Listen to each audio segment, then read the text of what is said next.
마태복음 7장 1절 같이 읽겠습니다.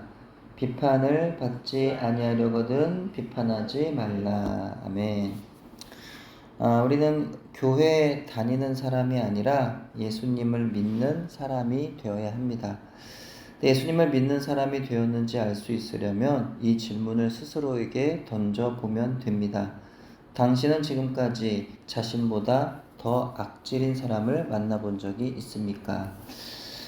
예수님의 사람 제자 훈련에선 이렇게 말합니다. 만약 이 질문에 생각나는 사람이 있다면 여러분은 아직 십자가의 능력을 알고 있는 것은 아닙니다. 근데 이것은 참으로 인정하기 어려운 내용인 것 같습니다. 나에게 함부로 대하고 나에게 신체적인 모욕을 주고 정신적 또 나아가 영적으로 학대를 가한 사람이 있다면 그 사람이 악질이 아니면 무엇이겠습니까?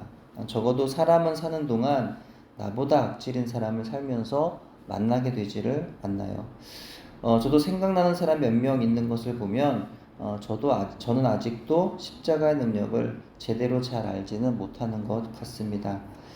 하지만 십자가를 보는 눈이 정말 떠진 사람은 자신을 의롭다고 생각하지 않기 때문에 남을 정죄할 수 없는 것입니다. 예수님께서 누구의 죄 때문에 십자가에 죽으셨나요? 바로 나의 죄 때문에 죽으셨습니다. 그렇다면 세상에서 나보다 더 나쁜 사람, 나보다 더 악질인 사람은 없는 겁니다. 사도 바울은 자신을 일컬어서 이렇게 표현했습니다. 디모데전서 1장 15절 뒷부분이죠. 내가 죄인 중에 괴순이라. 예. 이 사도 바울의 고백은 사도 바울이 예수님을 모르던 때가 아니라 예수님을 이미 알고 만나고 경험한 이후에 했던 말입니다. 사도 바울은 예수님 만나기 전에는 자신이 의로운 사람이라고 생각했어요. 하지만 예수님 만난 이후로는 자신을 죄인 중에 괴수라고 고백하고 있는 거죠. 이것이 바로 십자가의 능력이고 자기 죄를 깨달은 사람의 모습입니다.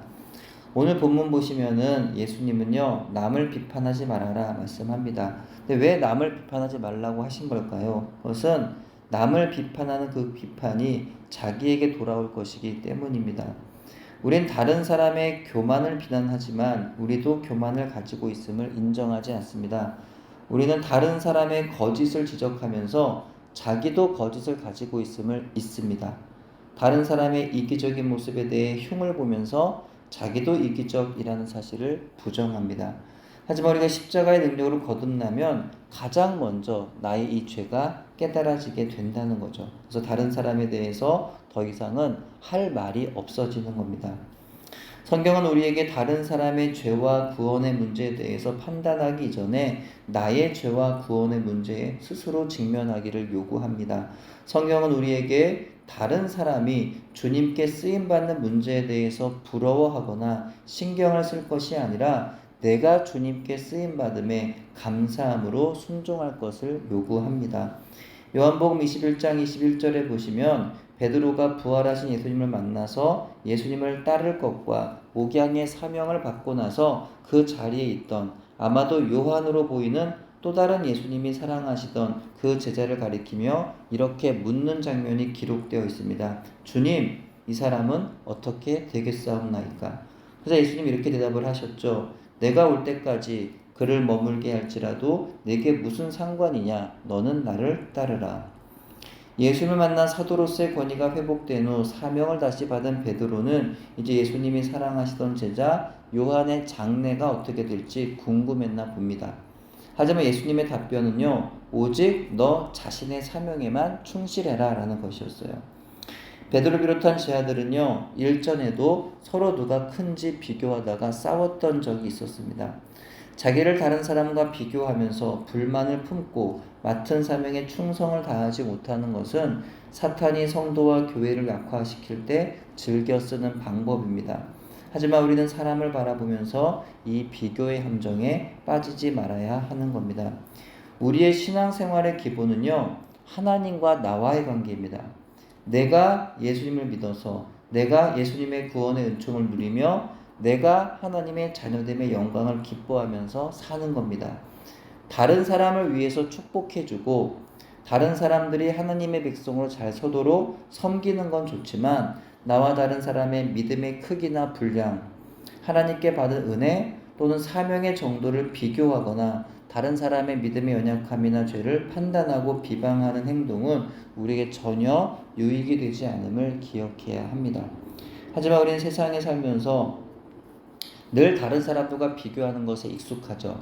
그러다 보니까 신앙생활도 늘 다른 지체들과 비교하게 됩니다. 비교해서 내가 조금 더 나은 것 같으면 우쭐하고 내가 나보다 다른 지체가 더 나은 것 같으면 우울해집니다. 그것은 십자가의 복음을 올바로 경험하지 못하고 십자가의 능력을 믿지 않는 죄 때문 아닐까요?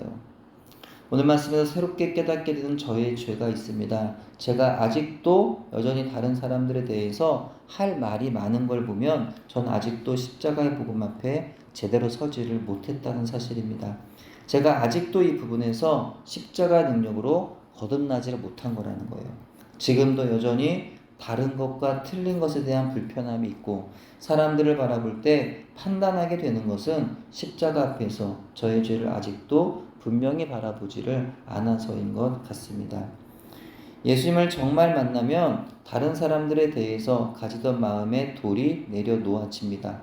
자기를 의롭다고 생각하지 않고 남을 정죄하지 않게 됩니다. 자신이 얼마나 큰 죄인인지를 깨달았기 때문이에요. 그것을 깨달은 사람이 진정으로 십자가의 능력을 아는 사람입니다.